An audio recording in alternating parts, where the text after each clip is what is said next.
The senior agent, Ben Grogan, was really revered by agents in New York and here and in Florida and other places where he served. Jerry Dove was a young agent. He had a very, very promising career. He did all the right things. He was our kind of person, and we're going to miss him badly.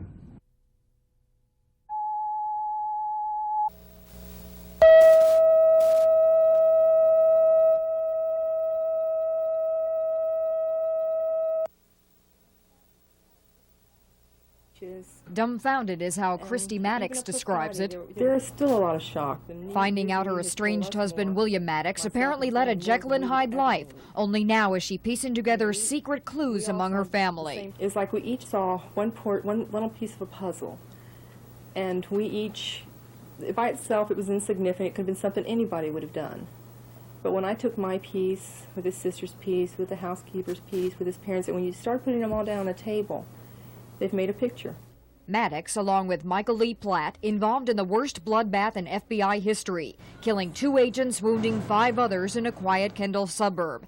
Christy Matix had not lived with her husband since last fall, when a series of violent armored car heists and bank robberies began. When she left him, pregnant with their child, they had only been married about 3 months and knew each other just as long when they wed, having met at a church volleyball game. Despite strong religious convictions, she says problems at work and home forced the split. Now she figures a greater force was involved. God took me out of a situation when I didn't even understand why I had left, quite honestly. It's not something I would have normally done. Matix's house is a little more than 30 blocks from the shootout scene. Investigators are going through every bit of his belongings to find out, as FBI Director William Webster puts it, everything about him, from the time he was born to the time he died. Columbus, Ohio detectives are looking through Matix's effects, searching for a link into the murder of his first wife, Patricia. His second wife, Christy, now wonders if FBI agents saved her from a similar fate. In Southwest Dade, Susan Candiotti, Channel 10 Eyewitness News. It's reminiscent of the stagecoach robberies of the Wild Wild West, only now using modern-day firepower. I heard something fire, like loud bangs. It didn't even sound like gunshots. What it was automatic weapons. Machine gun-toting robbers have hit nearly a dozen armored cars, primarily in South Dade, all in the last 12 months. At least 2 guards have been killed, hundreds of thousands of dollars stolen. With that much firepower and activity, federal and local police were mobilized, forming a special task force in the hopes of cracking the ring. The police and the FBI came to us and the other armored car agencies and offered their assistance in trying to stop these armed robberies. The 2 dead FBI agents were assigned to that task force, following up leads, primarily today because most of the armored car robberies occurred on Fridays. Because today might have been a logical day with no specific information, they were doing spot checks in this area. One of our vehicles spotted the suspect vehicle. Police say the 2 suspects may be the same men wanted in connection with the shooting of 3 people in a West Dade rock pit earlier this year. Police sketches of those suspects were released 2 weeks ago, but police say they are not ready to draw the connection. David Goldstein, News 4.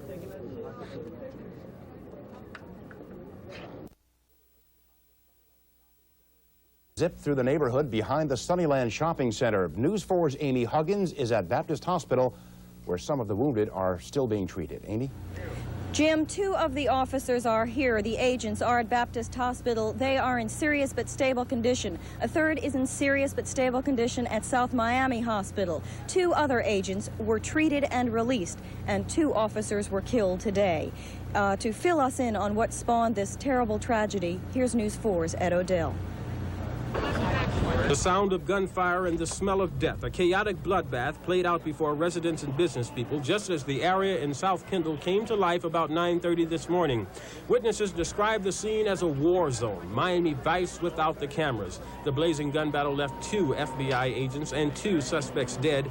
5 other agents were also wounded. The tools of death, automatic weapons, and shotguns. And then I heard the ba-boom, ba-boom, the shotguns going. It was about 10 blocks up the street. There had been a chase. A special FBI task force was looking for a gang involved in a series of armed robberies and bank holdups, primarily in the South Dade area, and that's where they were on the prowl this morning. Because today might have been a logical day with no specific information, they were doing spot checks in this area. One of our vehicles spotted the suspect vehicle. Witnesses say first they heard a few shots, then the sounds of cars crashing into trees and into one another. Then a raging gun battle began, men spraying the area with machine gun fire, and bodies dropping everywhere. I saw the one on this side go down on his back, and I saw the other one that had the big bib also go down. Again and again, eyewitnesses recounted the tale of the blazing gun battle, and all the while, citizens unaware of what was going on were driving right through the line of fire. We kept yelling at him, those are gunshots, gunshots. They kept driving on through, and they halted the fire. The agents stopped firing, but not the suspects. Luckily, no civilians lost their lives, but 2 agents did, and 5 more were wounded. Police called to back them up were too late arriving. The last time an FBI agent died in the line of duty was in 1985 in Phoenix, Arizona. And the last time 2 agents were killed in the line of duty was back in 1979 in California. Now we have a complete list of who was killed and injured today. Starting with the dead, they are Benjamin T. Grogan. He is 53 years old, was 53 years old, 25-year veteran of the FBI. Jerry Dove was also killed today. He was 30 years old and had been an FBI agent since 1982. Now we have also 3 agents in, again, serious but stable condition, and we have 2 other agents who were also injured but in a minor way today, and they were released from Jackson Memorial Hospital. Those in serious condition are Special Agent Gordon McNeil. He's 43 years old. He's a 19-year veteran. He's at Baptist Hospital, and he was wounded in the chest and the hand. Special Agent Edmundo Morales is 33 years old. He's a 7-year veteran of the FBI, and he's the one at South Miami Hospital. And Special Agent John Hanlon is here at Baptist Hospital. He's 48 years old, a 23-year veteran, and he was wounded in the thigh and in the hand. And we have 2 agents again who were treated and released. They had minor injuries, and their names are Special Agent Richard Manuzzi, 43 years old, 15-year veteran of the FBI, and Special Agent Gilbert Orantia, 27 years old, and he'd been with the FBI for 4 years. He was treated and released. We'll have more at 6 o'clock. Thank you, Amy. Obviously, there are plenty of details still coming in. Remain there tonight in serious condition. News 4's Amy Huggins is standing by outside Baptist Hospital, ready with an update. Amy? John, the 2 men here are okay despite what happened to them today. Special Agent McNeil was shot in the chest, and Special Agent Hanlon was wounded in the thigh. A helicopter rushed the 2 agents from the crime scene to Baptist Hospital. Both were injured by gunfire, one in the chest and hand, the other in the thigh and hand. Doctors say both agents will have surgery on their hands, but that bullets elsewhere in their bodies will remain there. It's the actual going through the tissue that does the damage. It's unusual for a person to have a major problem with a bullet or a slug that's there. Unless it's causing compression or some symptoms, we don't usually operate to simply take out a bullet or slug or any debris. Dr. Young says both will be under observation for the next 24 to 48 hours to assure that no other surgery will be needed. The agent who was shot in the thigh told doctors he's happy to be alive. Dr. Young isn't yet predicting total recovery for the agents, but says they are not in a life-threatening position. Meanwhile, family members kept a vigil at the hospital. One of the agent's daughters told me that she told her dad just last night, "Daddy, please don't get shot." John, a hospital source says that FBI Director William Webster will be coming to Miami for the funerals of the 2 agents who died today. This is Amy Huggins reporting live from Baptist Hospital. Thank you, Amy. There's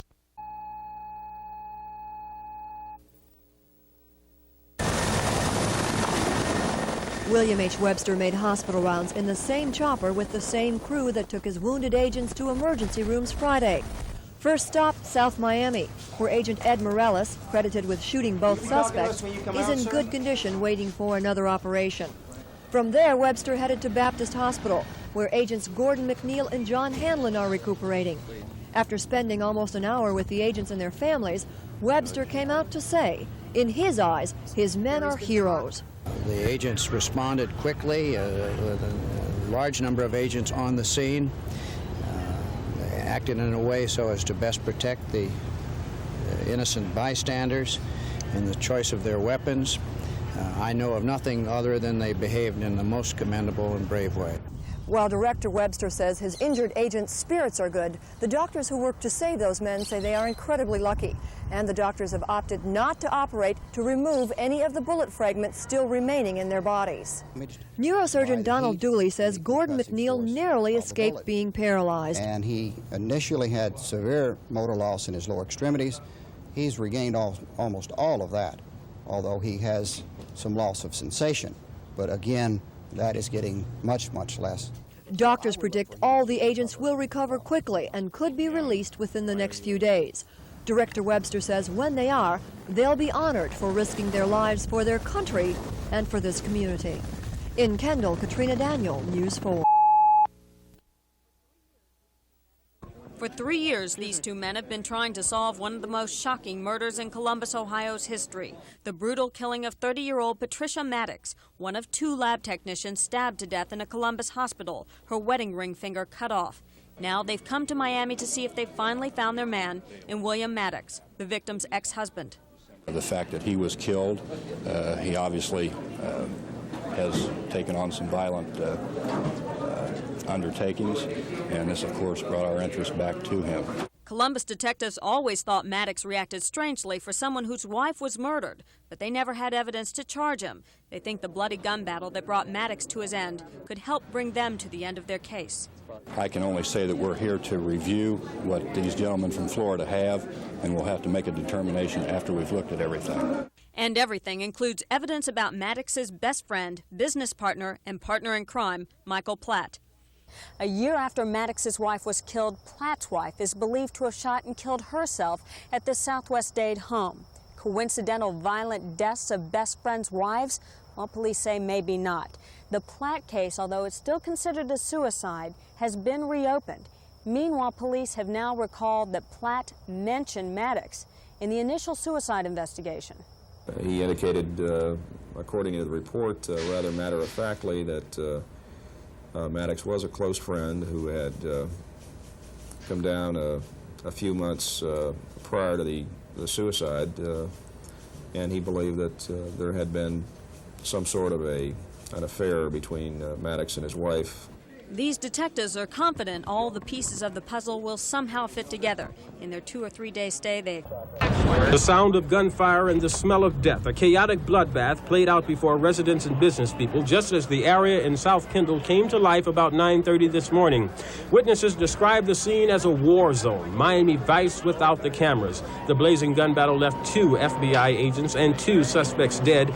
5 other agents were also wounded. The tools of death, automatic weapons, and shotguns. And then I heard the ba-boom, ba-boom, the shotguns going. It was about 10 blocks up the street. There had been a chase. A special FBI task force was looking for a gang involved in a series of armed robberies and bank holdups, primarily in the South Dade area, and that's where they were on the prowl this morning. Because today might have been a logical day with no specific information, they were doing spot checks in this area. One of our vehicles spotted the suspect vehicle. Witnesses say first they heard a few shots, then the sounds of cars crashing into trees and into one another. Then a raging gun battle began, men spraying the area with machine gun fire, and bodies dropping everywhere. I saw the one on this side go down on his back, and I saw the other one that had the big bib also go down. Again and again, eyewitnesses recounted the tale of the blazing gun battle, and all the while, citizens unaware of what was going on were driving right through the line of fire. We kept yelling at him, those are gunshots, gunshots. They kept driving on through and they halted the fire. The agents stopped firing, but not the suspects. Luckily, no civilians lost their lives, but 2 agents did, and 5 more were wounded. Police called to back them up were too late arriving. The smell of death and gun smoke hung for hours over the combination residential and business area in South Kendall, and the terror of the raging gun battle remained fresh in the minds of witnesses who themselves were caught up in the middle of the carnage. He jumped out and he just started right on across in a row and Just started catching them as they were coming across there. And then I heard the ba-boom, ba-boom. It just wouldn't stop, and we kept looking, where is it coming from? We couldn't see where it was coming from. When Billie Holloway finally saw where the gunfire was coming from, she stood motionless, stunned as men raked her neighborhood with machine gun fire and bodies dropped everywhere. Holloway moved towards the scene only when she saw innocent passers-by, unaware of the ensuing bloodbath, drive right into the crossfire. We kept yelling at him, those are gunshots, gunshots. They kept driving on through and they halted the fire. The agents stopped firing, but not the suspects. After 15 minutes, it was over. 4 people dead, 2 FBI agents and 2 suspects. Luckily, none of the passers-by were injured. Police, who had been called in as backup, arrived too late to help the FBI, but hours after the gun battle was over, they were helping to remove the bodies of fellow law enforcement officers and the men who they did battle with. 4 hours after the blazing gun battle, they were finding clearing away the last body, that of an FBI agent. But it'll be a long time before this incident is erased from the minds of the people who live and work here and the agents of the Federal Bureau of Investigation. Ed Odell, News 4.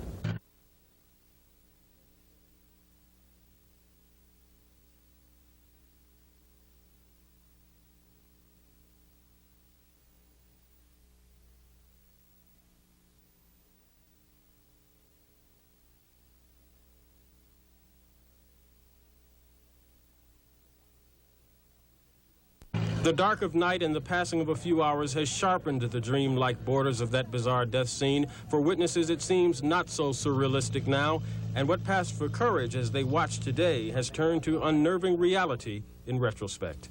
It's starting to really hit my head what I really saw, you know, the 2 guys going down, the one bleeding, and the whole scene. This is when it really hit me, and my knees are starting to get a little shaky now. It starts to sink in. This is not a camera. You know, this is not movie. This is not TV. This is for real, and that guy's gone. Tonight, the scene is far from being quiet, with dozens of investigators still poring over evidence. But just a little more than 12 hours ago, this corner was a chaotic death trap. Bob Stebbins stood behind police lines for hours today, waiting to give a statement. He stood among the bodies, blood, the guns. As he reflects now, he knows why 2 gunmen killed and injured so many FBI agents. It was automatic weapons against service revolvers. It was firepower against a courageous call to duty. There's no contest. I mean, you know, 6 shots to 30. I mean, you could just sit there and spray all day long, and they had all the ammunition. They could be down there shooting right now and still not run out. Frustration has set in for both Bob and Billy. They wonder now if they could have done more to help the agents. In reality, they realize there was little they could do. Both know the bizarre events that mark this day will be with them for a while. It's always there. Maybe it'll come up some other time, but you just kind of, adrenaline's flowing now, so you do what you got to do. The first thing Bob had to do when he got home was to lower his flag to half-mast in honor of the agents he saw die. Ed Odell, News 4.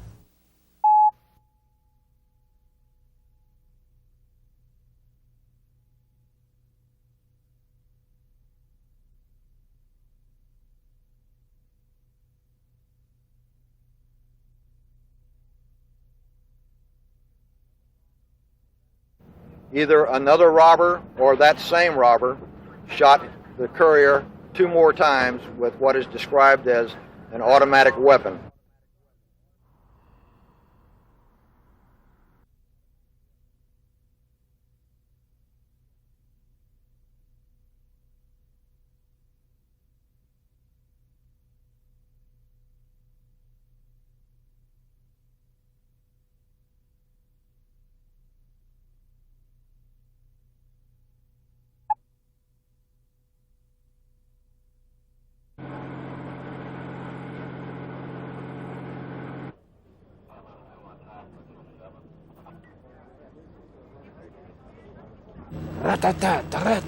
And then I heard the ba-boom, ba-boom, the shotguns going. It was about 10 blocks up the street. It just wouldn't stop, and we kept looking, where is it coming from? We couldn't see where it was coming from.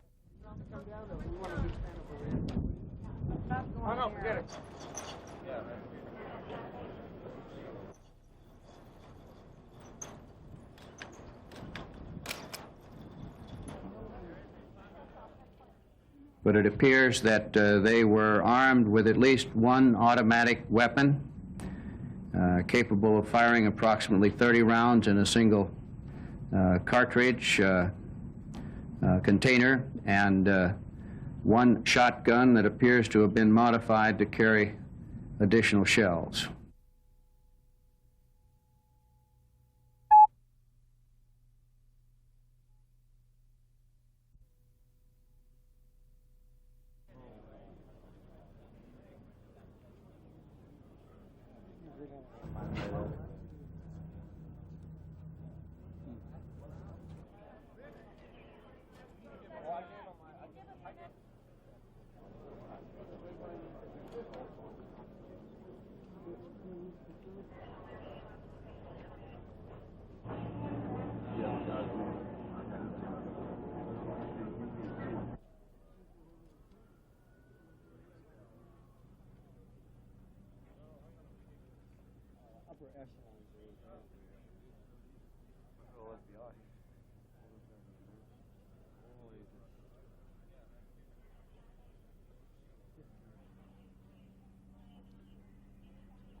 These people are living in southwest Miami.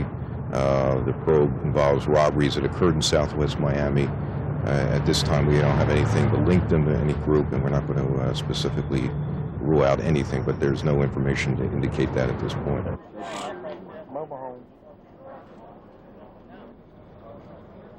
She's writing. I was just trying to find.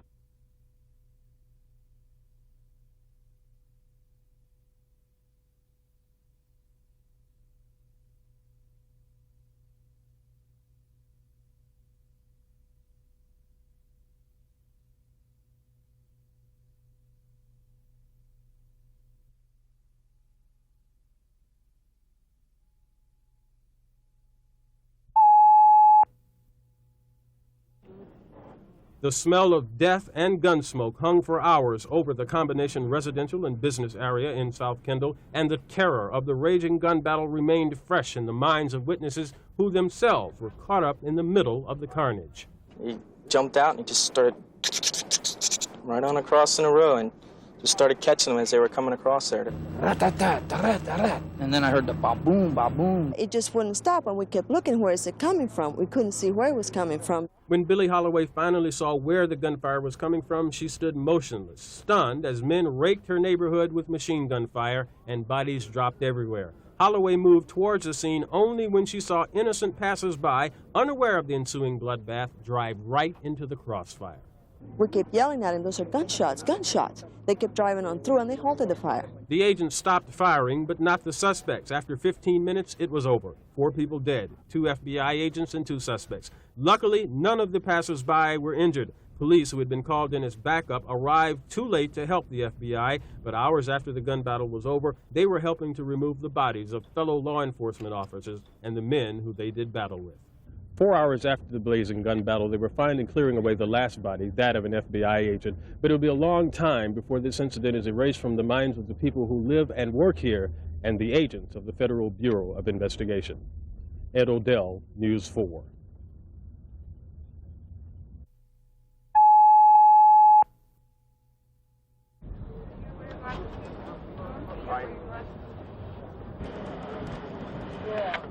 Just trying to find out how much time we have. But we don't know where the other 2 agents are at this point. This morning we talked with the head of the FBI, the Miami office of the FBI, Joe Corliss, and this is what he said about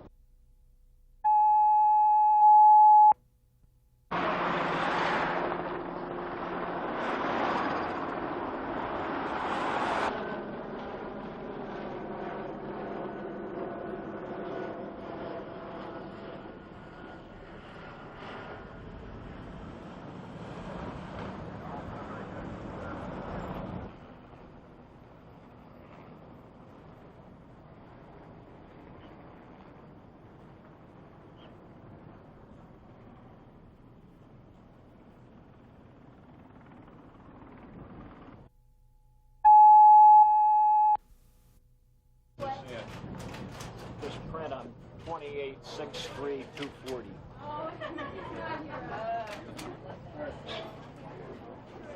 Day one.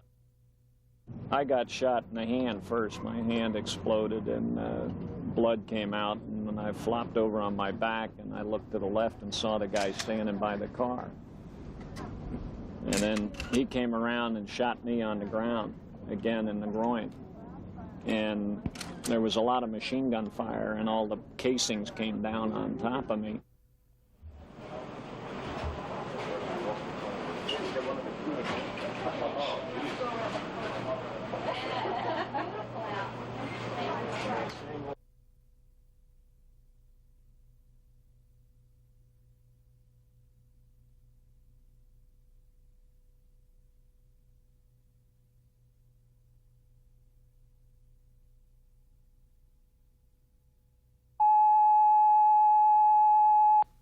Son's heart. That's what your wife said. I was embarrassed. Who was that girl? Bye-bye.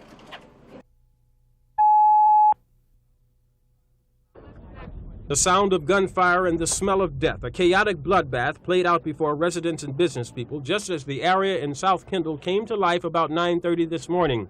Witnesses described the scene as a war zone, Miami Vice without the cameras. The blazing gun battle left 2 FBI agents and 2 suspects dead. 5 other agents were also wounded. The tools of death, automatic weapons, and shotguns. And then I heard the ba-boom, ba-boom, the shotguns going. It was about 10 blocks up the street. There had been a chase. A special FBI task force was looking for a gang involved in a series of armed robberies and bank holdups, primarily in the South Dade area, and that's where they were on the prowl this morning. Because today might have been a logical day with no specific information, they were doing spot checks in this area. One of our vehicles spotted the suspect vehicle. Witnesses say first they heard a few shots, then the sounds of cars crashing into trees and into one another.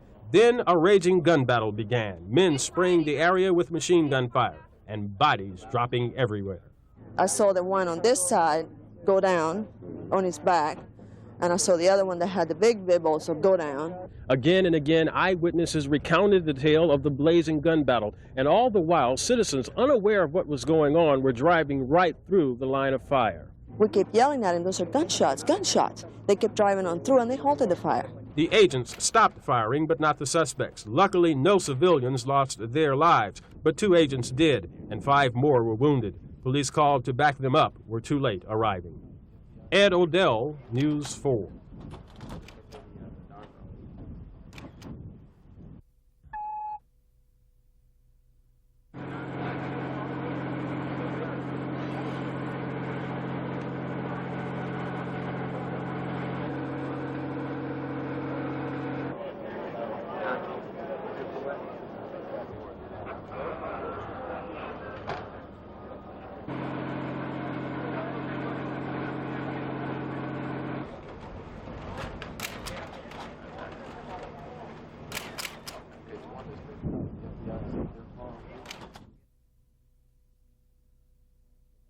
Honest to God, I thought of my wife.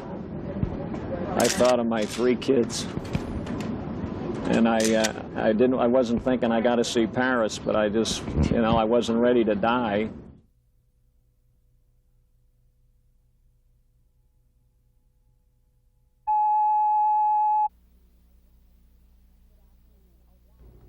Good afternoon. A wild shootout rocked a South Dade neighborhood this morning.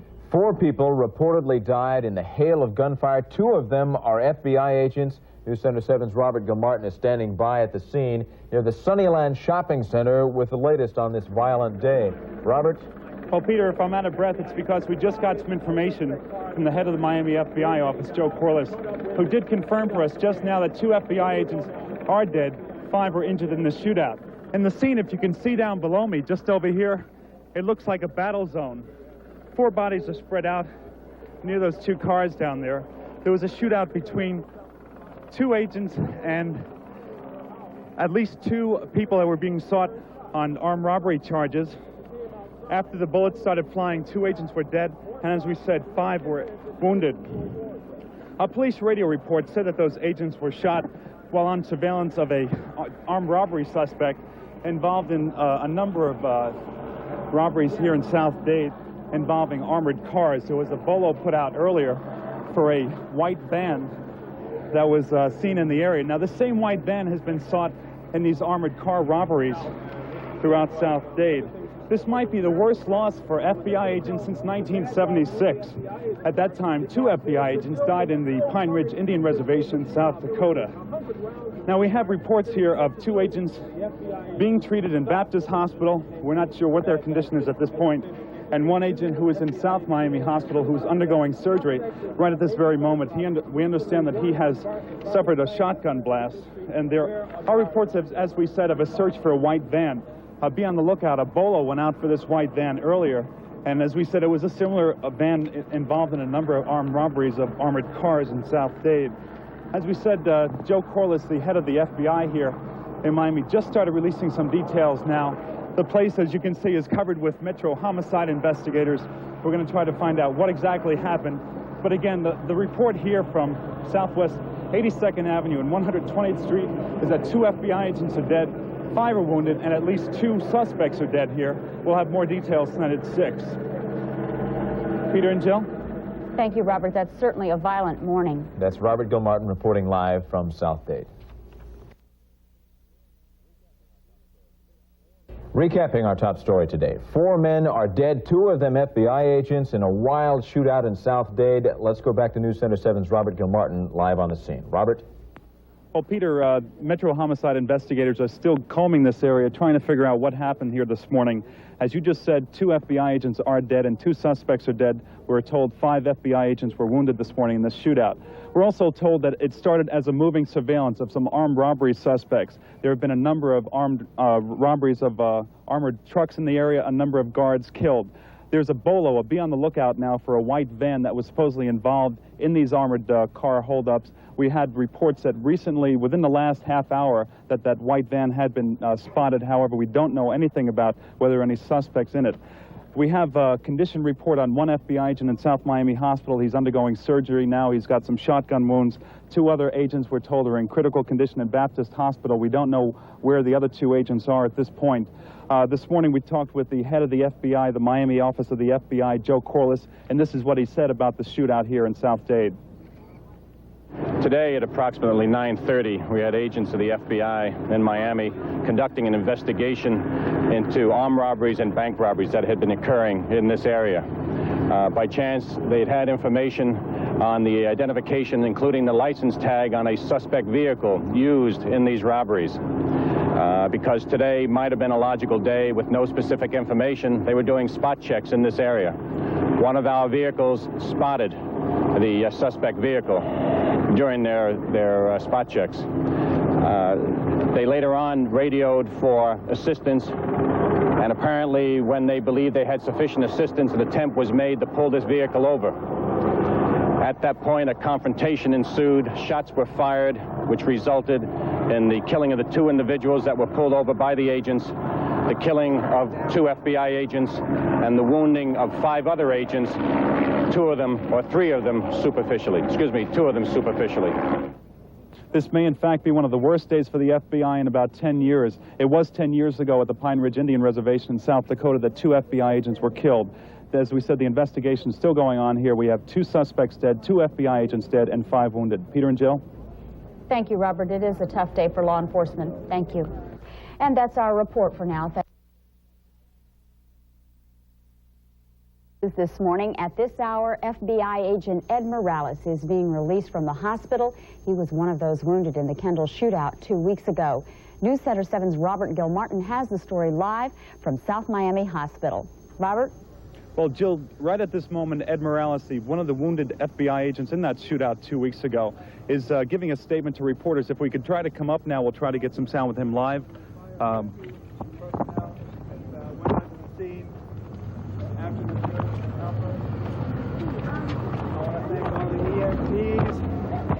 For their fine work, all the helicopter crews that responded and risked their lives just to help us. I want to thank the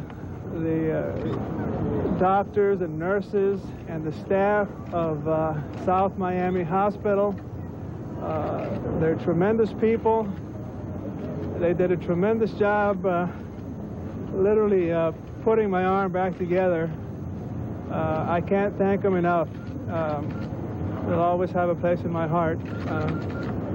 I also want to thank the public. The public has been tremendous.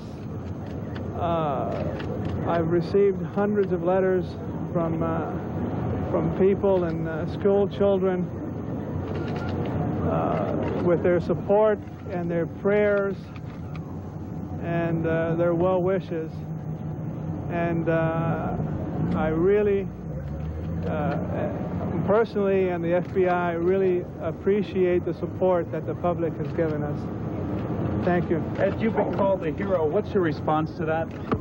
Because everyone has thanked you, can you tell us what kind of feeling that leaves you with, having done for them what you did? FBI agent Edward Morales, one of the 5 wounded FBI agents in the Kendall shootout 2 weeks ago with 2 bank robbery suspects. 2 FBI agents lost their lives. Agent Morales is recovering from his wounds. He was shot in the arm during that shootout with those 2 robbery suspects. And right now he's going home. FBI Director William Webster has called him a hero. Agent Morales is now getting applause from hospital staff back there. It's a happy day for him. Of course, in his own mind is the memory of the 2 agents who did lose their lives. Peter and Jill? Robert, he was, as you said, shot in the arm. Is he going to regain the use of that arm? Are doctors able to say that yet? We haven't talked to his doctor yet, but the way he described it, they basically put his arm back together. He did suffer a very extremely serious wound to his arm. And despite these injuries, the important thing, despite these injuries, Agent Morales was almost out, but he got up, found the energy and the strength to stop these 2 men. Otherwise, they were in an agent's car and were just about ready to drive off after that tragedy. A true hero. He is, and he didn't want to answer a question when I asked him about that, but I guess that's the way real heroes are. Thank you, Robert. That's Robert Gilmartin, live from South Miami. Good afternoon. Some good news. The first FBI agent seriously wounded in that Friday shootout in Kendall is home. John Hanlon was released from Baptist Hospital this morning. Before he left, he was joined by fellow agent Gordon McNeil, where they talked to reporters. News Center 7's Patrick Fraser is standing by live at Baptist Hospital right now. Patrick? Jill and Peter, it was a very gripping scene this morning. Both agents were very open, but very calm, very open in describing the horror they experienced, the terror they felt as they watched often helplessly as the 2 killers gunned down 2 of their colleagues. John Hanlon, his hand in a cast, emerged first, smiling and joking. Gordon McNeil next with a thumbs-up sign. McNeil was the agent in charge. He called his belief that Matix and Platt would be out that morning the luckiest hunch of his life and the unluckiest hunch of his life. They got the 2 killers, but he lost 2 friends. Then Jerry Dove fell right next to me, his head face down, and he raised his head. His eyes were closed. He raised his head, and the guy, I think, who shot me shot Jerry in the back of the head. I thought of my wife. I thought of my 3 kids. And I wasn't thinking I got to see Paris, but I just, I wasn't ready to die. And I thought, well, I hope he doesn't put the gun against me, so I know I'm going to get shot. That I know that I felt he was going to kill me, too. Special Agents Hanlon and McNeil told us they saw their killers. Hanlon said there was a look of pure determination in the eyes of what was probably William Matix. The man looked as if he had a mission, he told us. And McNeil said he rode by them during the surveillance and realized they were going to have to shoot it out. His major concern, he said, though, was to keep the 2 men in that neighborhood. They didn't want them back out on South Dixie Highway. He said once they realized they were going to have to shoot it out, they were afraid for the innocent bystanders who would be out on South Dixie Highway. Jill and Peter? Patrick, were there some other FBI agents there today at the hospital, and how are they handling the loss of their colleagues? There were some of their colleagues there today. They seemed very excited. Mr. McNeil said that it was rather odd that the FBI agents coming there. He said that they felt like they were lucky they were there on the scene. Some of the other agents coming in felt, he never described exactly what they felt, but he said they felt worse for not being there on the scene to help them out. Mr. Hanlon said when you see these big old ugly gruff FBI agents coming in and putting your arm around your shoulder, you realize you're pretty lucky to work with people like that. All right, Patrick, thank you. That's Patrick Fraser live from South Miami.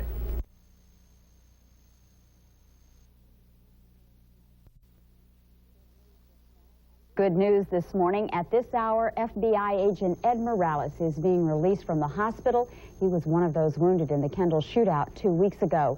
News Center 7's Robert Gilmartin has the story live from South Miami Hospital. Robert? Well, Jill, right at this moment, Ed Morales, one of the wounded FBI agents in that shootout 2 weeks ago, is giving a statement to reporters. If we could try to come up now, we'll try to get some sound with him live.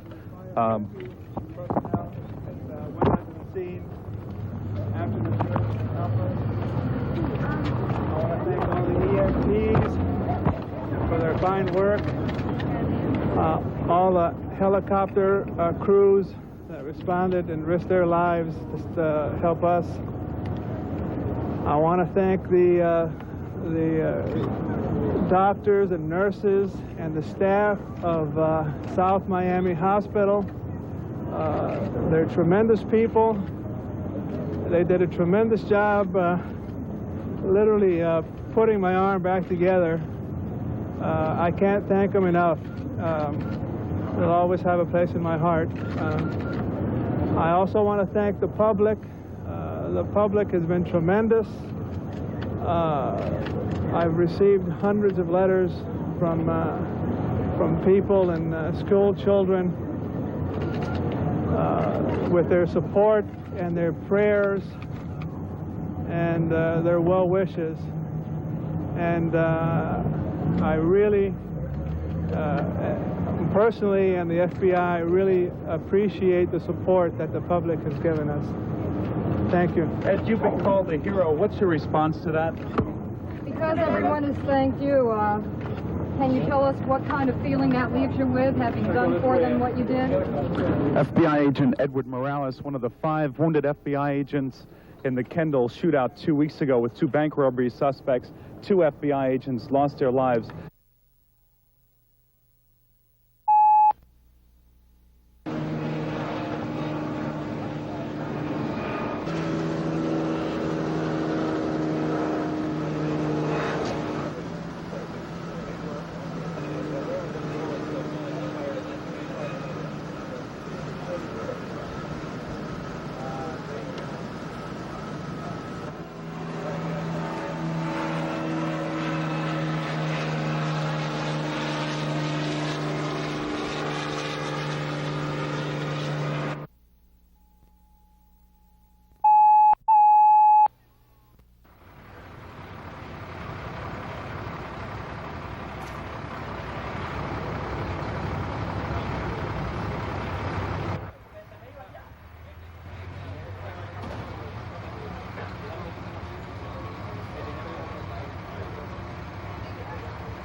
Were you scared at the time? Yes, that's why I was ducking behind the counter. I just peeked up a couple of times to see what was going on, and I saw the guard get shot, and the other one come into the store.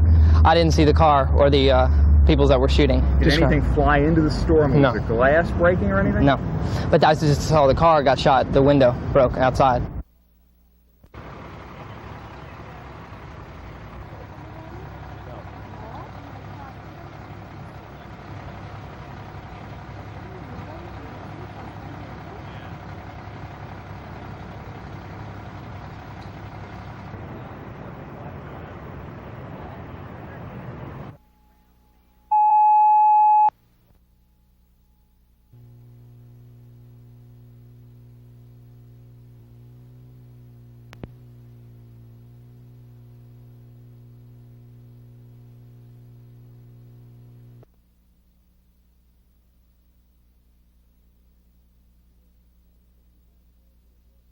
They were, like I said, 2 black males. They were dressed in army fatigues, kind of a mustard-colored, brownish mustard-colored fatigues with full-length sleeves. They had ski masks on, and they were wearing army helmets.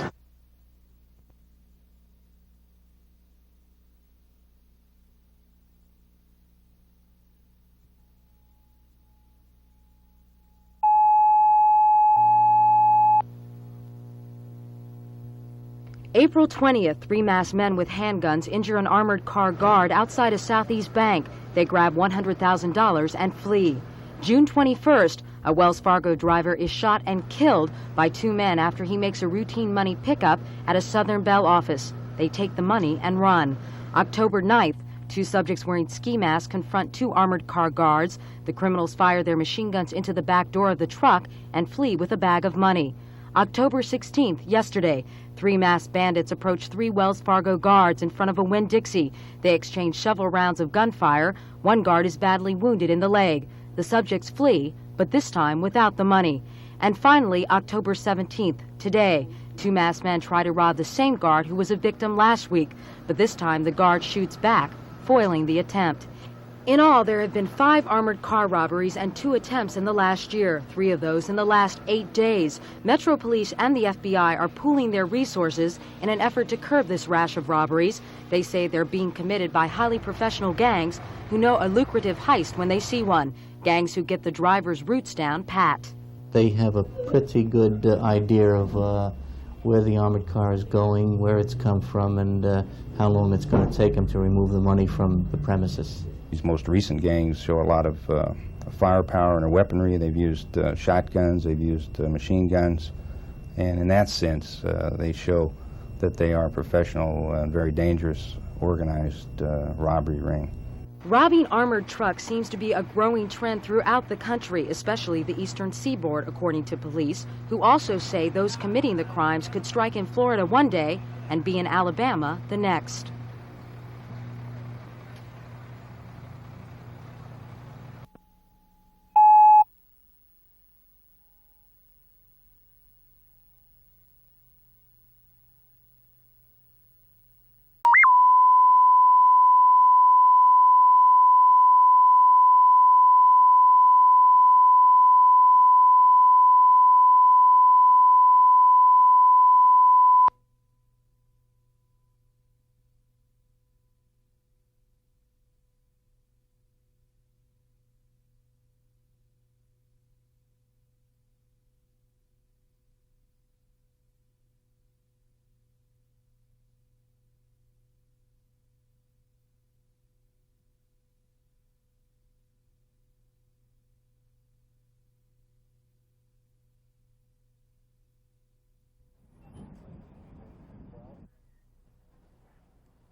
The blond man with the stocking hiding his face, the cap on his head, and a gun in his hand entered the Metro Bank at mid-morning. He said that he was, everybody get up against the wall, give me all the money that's in the drawer.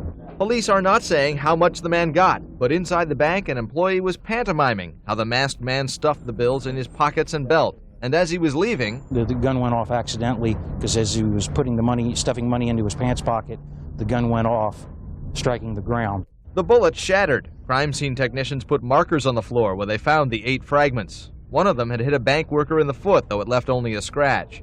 Outside, a couple loading up a U-Haul saw the gunman leave. He was taking off a black baseball cap and a stocking off his face. In his right hand, he had a small black revolver. Witnesses then watched the gunman race the length of the bank parking lot and disappear around this corner. Police speculate he might have then gone up onto the platform of the Dadeland South Metro Rail station to make good his escape. Officers searched rail cars along the line. A guard at the Douglas Road station thought he had seen the man. It was a guy came through here with jeans on and a blonde hair, but I can't say really, I didn't really pay no attention, that much. A bank employee scoffed at the idea that the robber might have used Metro Rail, noting that a man with a gun and an urgent need to get away would not want to depend on trains that run only every 20 minutes. In Kendall, Nick Bogert, News 4.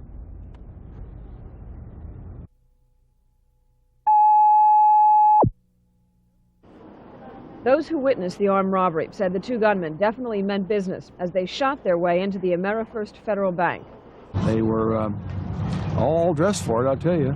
They were, you know, machine guns, bulletproof vests, the whole thing.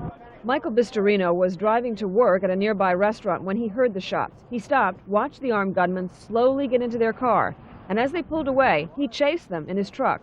So I started chasing them. I stopped right there, and they got out of the car and fired shots at me. Then they went around a corner, I started chasing them again, and they fired some more shots at me down the street, shot up my truck. Bistorino's truck came to a halt with bullet holes in the radiator, water pump, front fender, and front tire. With his truck inoperable, Bistorino waved down this Acme truck. He and the other driver continued the pursuit, but the truck just wasn't fast enough. The robbers escaped. Pretty brave thing to do, though, to chase these guys down in your truck, right? Proper thing to do, I guess.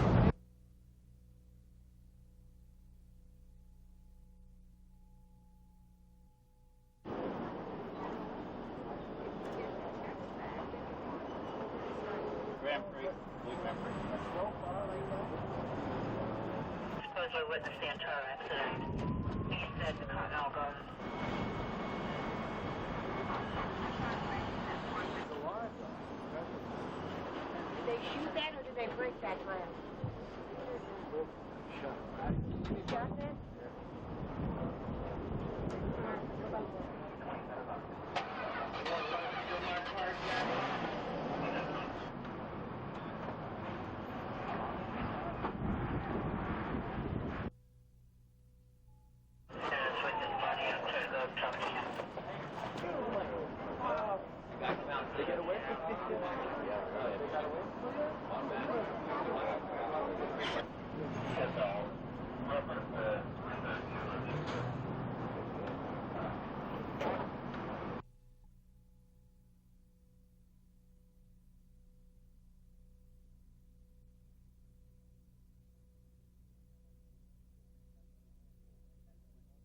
That's when the altercation took place, and he was struck in the face with an ashtray from one of the desks, and the bank official grabbed the last remaining customer in the bank and fled. I was making a withdrawal at the bank, and the manager came out and hollered, "There's a man with a gun, everybody get out," and we all just got out.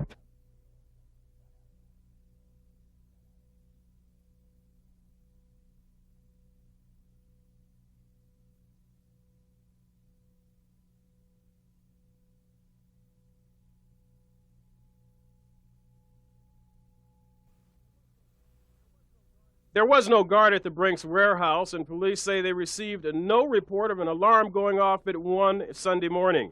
8 hours later, Brinks employees discovered 25 aluminum boxes similar to this one, and the cash they contained missing. They came from Publix markets.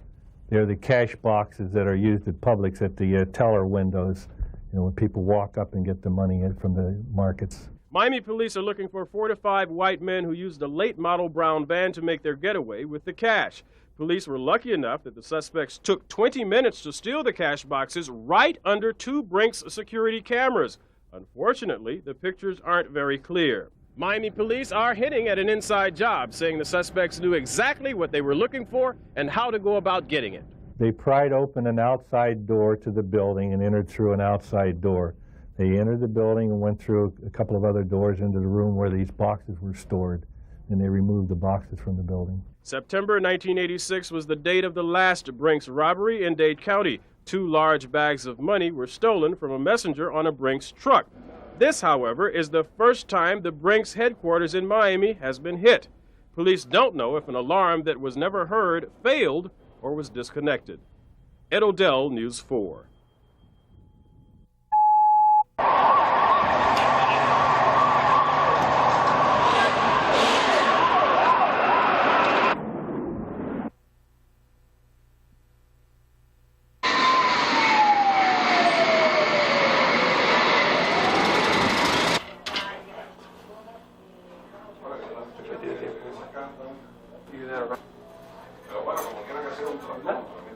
They pried open an outside door to the building and entered through an outside door.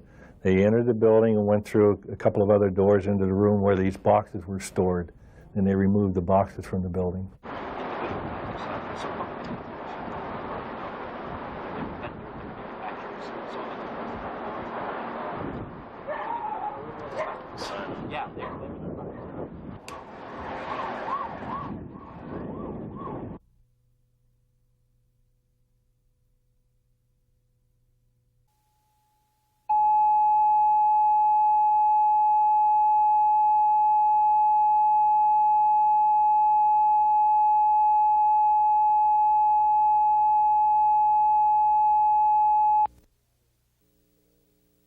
The Monte Carlo that was used today was taken in a robbery on March 12th that occurred at a rock pit. The victim was shot 4 times and left for dead. Exactly 1 week after that, the same vehicle, the victim's vehicle, the vehicle that was on the scene today, was used in a bank robbery, in the commission of a bank robbery at 136th Street and South Dixie Highway, the Barnett Bank.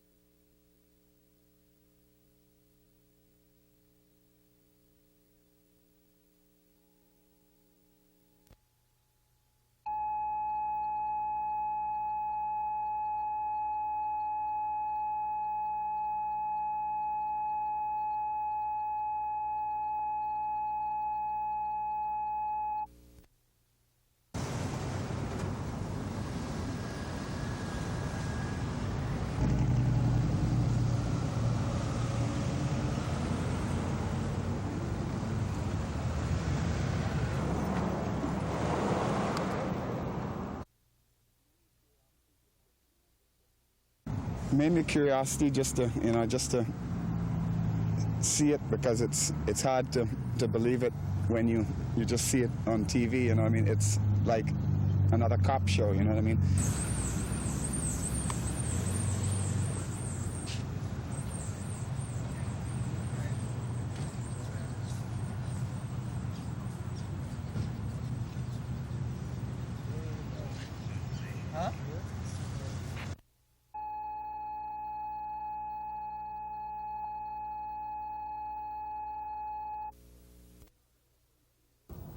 There's a for sale sign at 32-year-old Michael Platt's home at Spicewood in the Hammocks, and no one answers the door. His neighbors, who are shocked by yesterday's events, won't open up to our cameras, but off camera they think Platt's family, a wife and 3 kids, are typically all-American.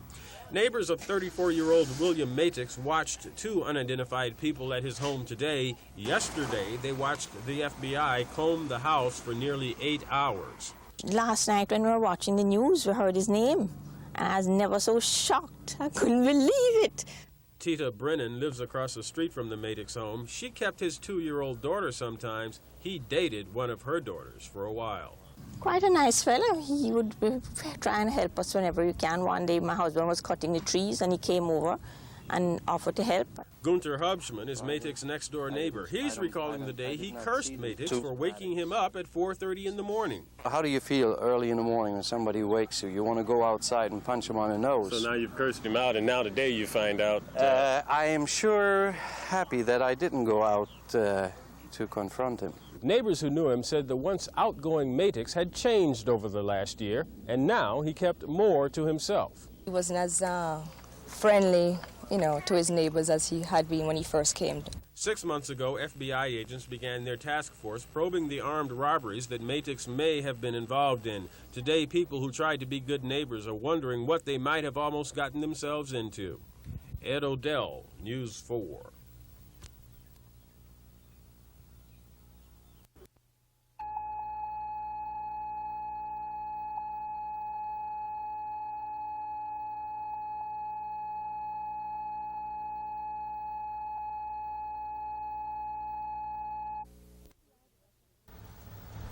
FBI Director William Webster visited his 3 wounded agents early this morning.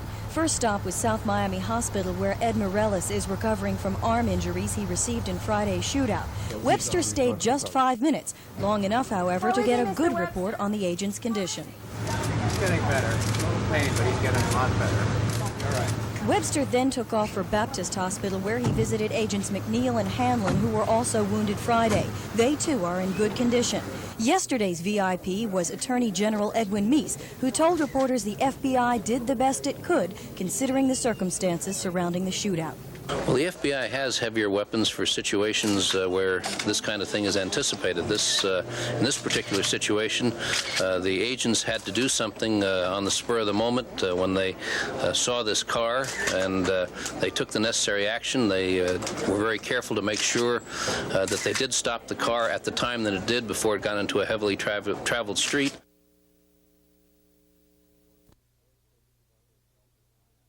Brunswick, Georgia, but today services are being held here in Miami. News 4's Amy Huggins is at Bennett & Sons Funeral Home, where people are gathering to say a final goodbye. Amy? Gordon, representatives from police departments from all over the state of Florida and indeed the U.S. are beginning to gather now. They'll be heading over to the Visitation Catholic Church in just about an hour, where services for FBI agent Benjamin Grogan will be held. Grogan, of course, was killed along with one of his fellow agents in a shootout Friday, a day that the FBI is calling the darkest in its history. Meanwhile, 3 agents who were also wounded in that same shootout are continuing to recover today. FBI Director William Webster visited his 3 wounded agents early this morning. First stop was South Miami Hospital, where Ed Morellis is recovering from arm injuries he received in Friday's shootout. Webster stayed just 5 minutes, long enough, however, to get a good report on the agent's condition. He's getting better. A little pain, but he's getting a lot better. All right. Webster then took off for Baptist Hospital, where he visited agents McNeil and Hanlon, who were also wounded Friday. They, too, are in good condition. Yesterday's VIP was Attorney General Edwin Meese, who told reporters the FBI did the best it could, considering the circumstances surrounding the shootout. Well, the FBI has heavier weapons for situations where this kind of thing is anticipated. In this particular situation, the agents had to do something on the spur of the moment when they saw this car, and they took the necessary action. They were very careful to make sure that they did stop the car at the time that it did before it got into a heavily traveled street. FBI Director Webster is expected to attend the services for Grogan, which will begin in just about an hour. Grogan's body will be flown to his home in Brunswick, Georgia, where he will be buried on Wednesday. Anna? Thank you, Amy.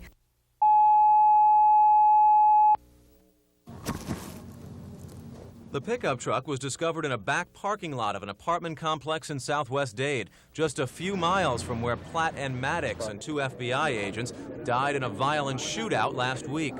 The FBI says the truck is registered to Matix and may have been used in the robbery of a Brinks armored car in South Dade last January.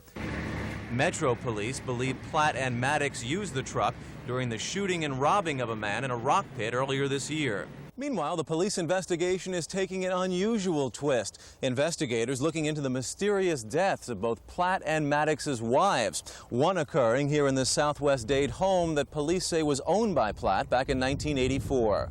The medical examiner's report shows that Elsa Regina Platt, Michael Platt's wife, died of a gunshot wound to the head in December of 1984. Police determined it was suicide. They have now reopened the case, and old notes show that Platt did mention Matix in the investigation. He indicated, according to the report, rather matter-of-factly, that Matix was a close friend who had come down a few months prior to the suicide, and he believed that there had been some sort of an affair between Matix and his wife.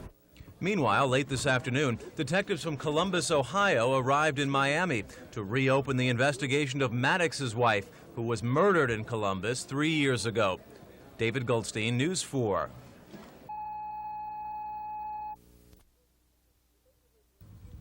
The neighborhood where William Matix and Michael Platt shot it out with FBI agents was not unfamiliar to them. They were gardeners and cut quite a few lawns there. Phil Sidron almost hired them. They were very polite, very courteous, and for one reason or another we didn't hire them, but at another opportunity I would have. Some of Sidron's neighbors who hired Platt and Matix for lawn care say the two didn't work much on Fridays. That's the day FBI agents say the 2 suspects pulled most of their jobs, and it was a Friday when the shootout occurred. You start thinking about people's integrity. Are they telling you the truth? Today, the neighborhood is almost back to normal, almost because the curious are still passing by, some looking for souvenirs like spent bullet casings and even shards of broken glass. It's a lot quieter now, but last week, Metro-Dade police had to come out here and direct a lot of traffic away from this corner. More than half of the license plates on the cars were from out of state. New York, New Jersey, Illinois, Pennsylvania, that kind of thing. Bob Stebbins, an eyewitness, spent the morning going over the killing ground for People magazine. Things haven't gotten back to normal for him. This kind of publicity has brought him death threats from an unidentified male voice. Bob now packs a 9mm automatic pistol. They have my name, and it's a little startling to get kind of a death threat at 1 o'clock in the morning. Most of the residents have grown tired of the curious and journalists, especially the family whose yard was the scene of the shootout. The man who repaired the bullet holes in their house told me they're just happy to be alive. One bullet went through that front window over there and hit a rocking chair in the living room. That rocking chair is where one family member usually sits watching television. It may be a while before this neighborhood is really back to normal. Ed Odell, News 4.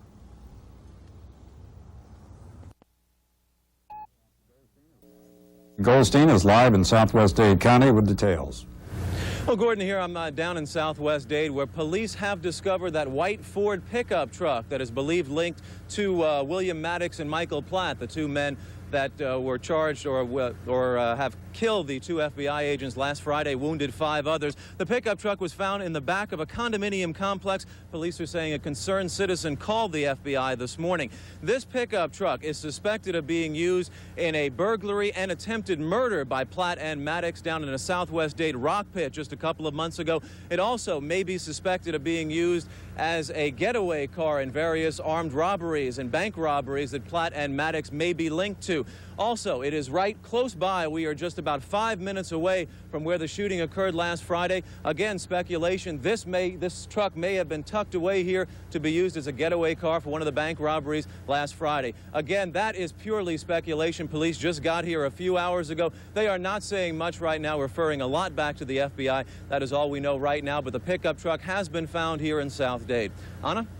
Thank you, David.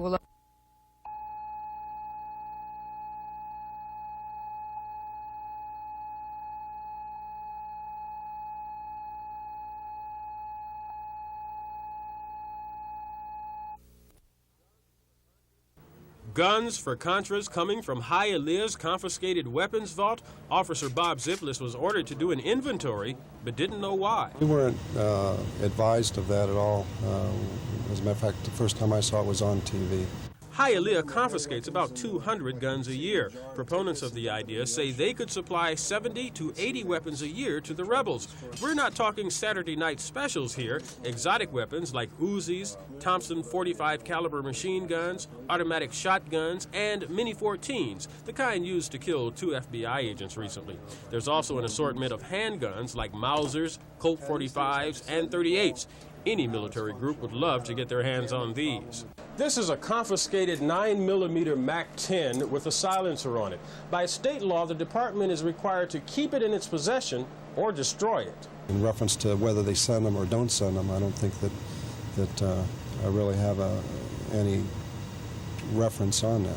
More importantly, could they give them to the Contras? By law, the weapons would have to be turned over to the federal government, but by congressional order, the feds have no authority to give lethal aid to the Contras. Besides that, weapons expert Bob Ziplis says Hialeah could use the guns itself. Being able to turn them over to generate some income to purchase needed firearms and weaponry for specialty units, for instance, like the SWAT team. In Hialeah, Ed Odell, News 4.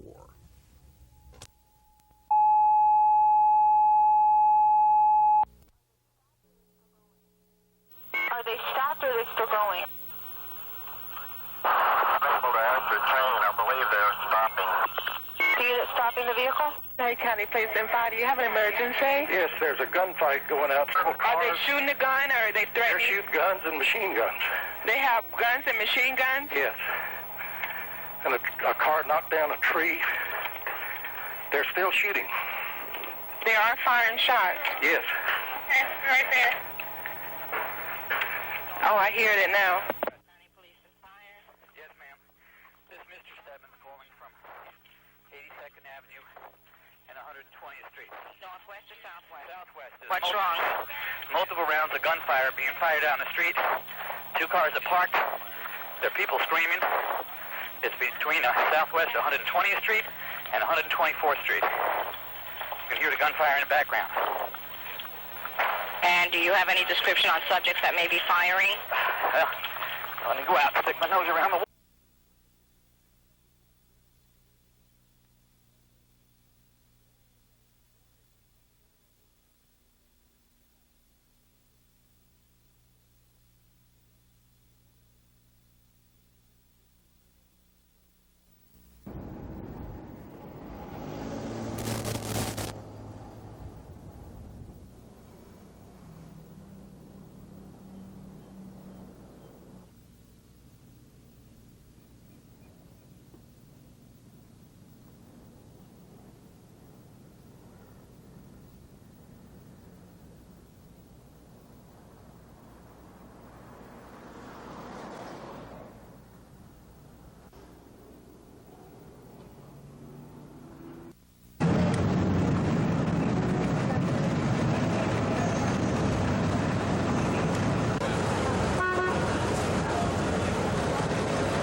We do have a couple of good witnesses who can ID the subjects who are fleeing, and they're actively pursuing the investigation right now. It's an extensive investigation. We have the FBI here, we've got Coral Gables, we've got the county robbery team here. It's an extensive scene, and it's a thorough investigation will be conducted.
I've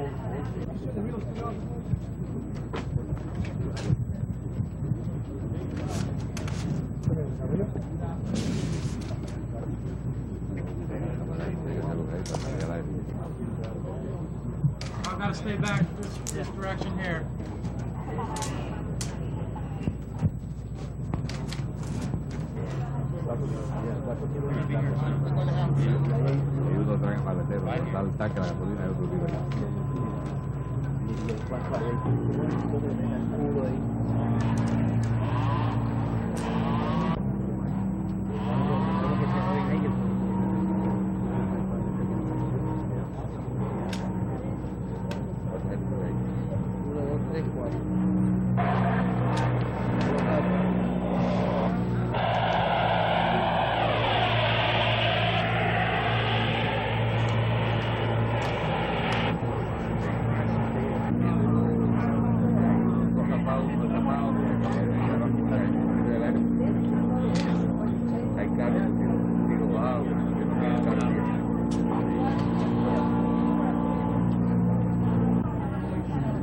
Lo están persiguiendo. Ay, se y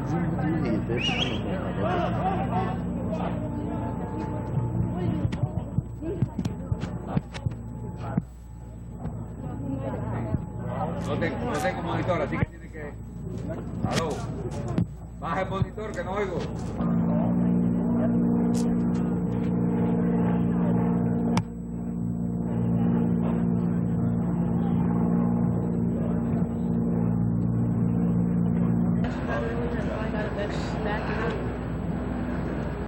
Media.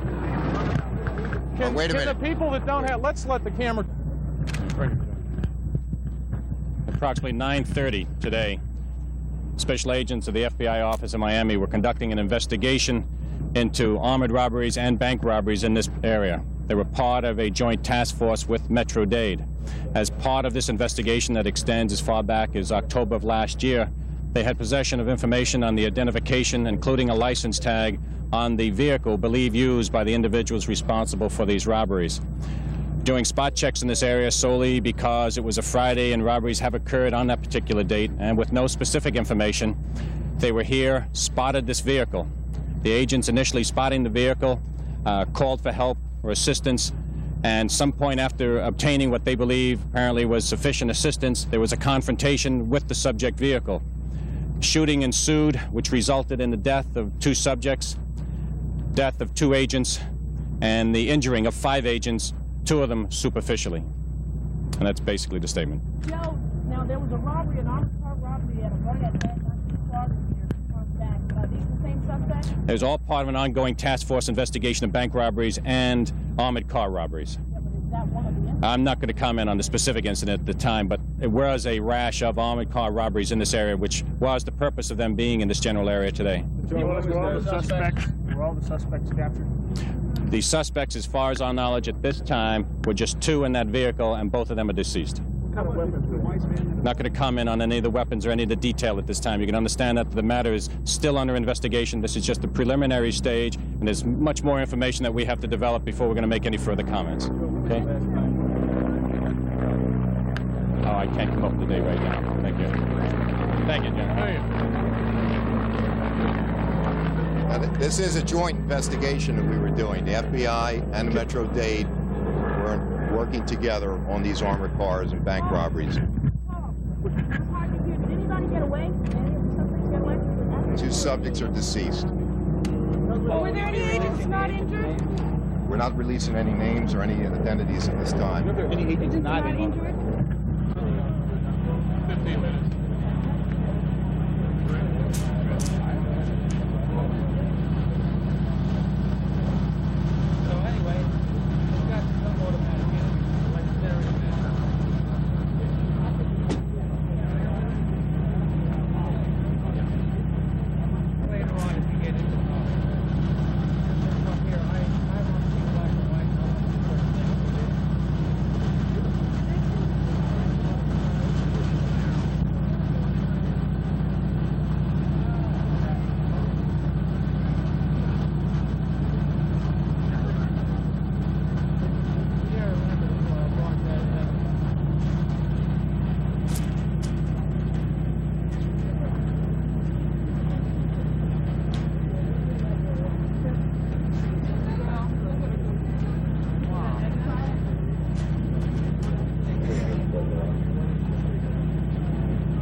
right, I found his car.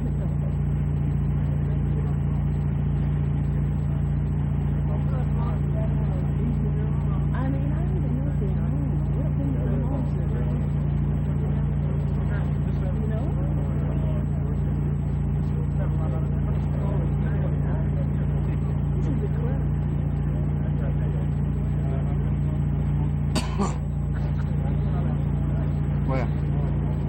Somebody else got arrested?